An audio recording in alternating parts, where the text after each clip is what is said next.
Barnes, and I am a community worker doing SNAP education with the University of Illinois Extension. And today we are going to be talking about meal planning and how to make a grocery list before we go out shopping. So let's go ahead and get started.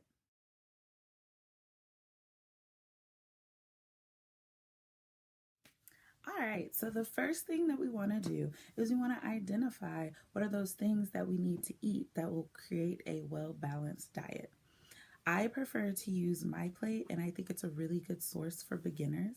So MyPlate ended up replacing the food pyramid, and it kind of better helps us visualize what should be on our plate for each of our meals. So MyPlate is now divided up into 5 food groups. So you have your fruits, your vegetables, your grains, your proteins, and dairy.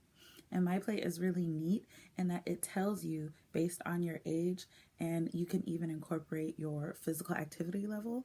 It'll tell you what is the daily recommended amount of each of those 5 food groups you should be eating.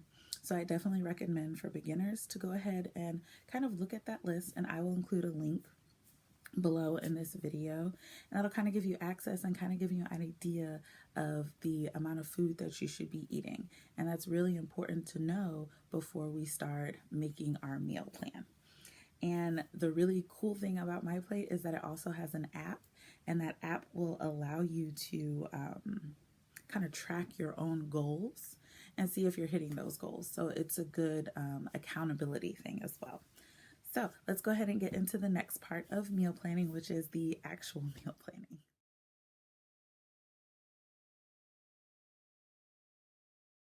All right, so let's go ahead and jump into meal planning.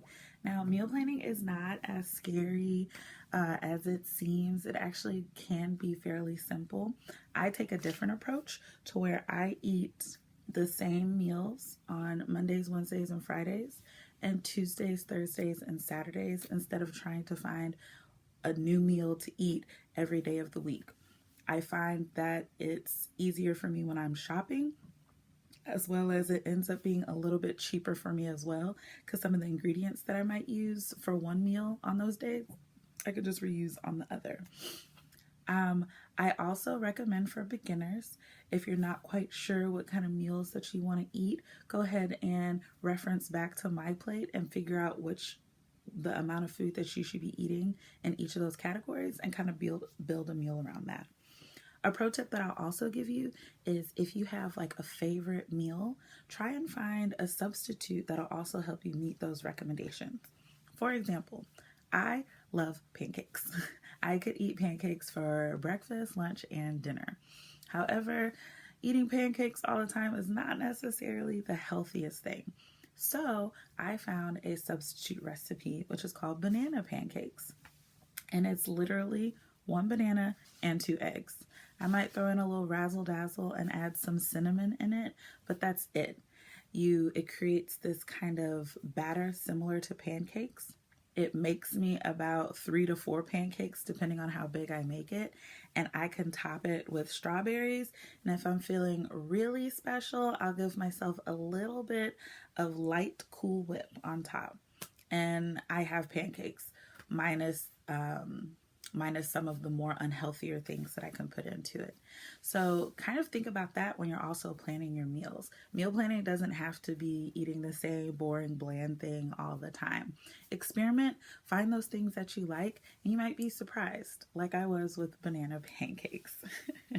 So let's go ahead and go into how I make a shopping list.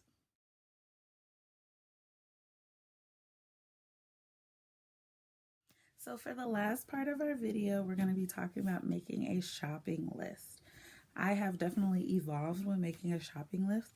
I no longer use the traditional just paper and gotta write down everything I want.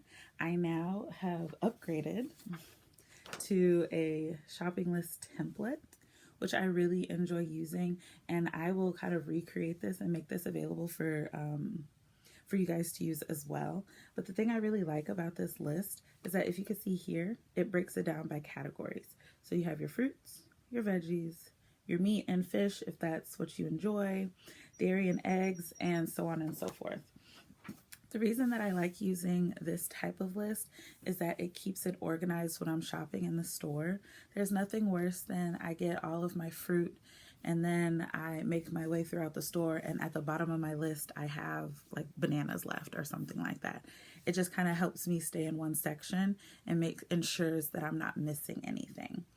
I typically also do my shopping on Saturdays, just for the work week, and I can get there early in the morning and try and catch all the good deals before they're snatched up.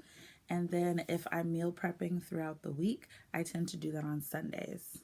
I like to kind of break it up, give myself some time, and kind of make it more of an enjoyable experience, especially when I'm cooking. On Sundays, I'm usually cooking with my family, and it's just more fun that way, cooking in that atmosphere. So I encourage you guys to kind of try that out. If you're making your own meal plans, try it with your family, and that might be something that you guys can do every weekend. All right, and then let's move on to the last remarks, and then we'll see what happens.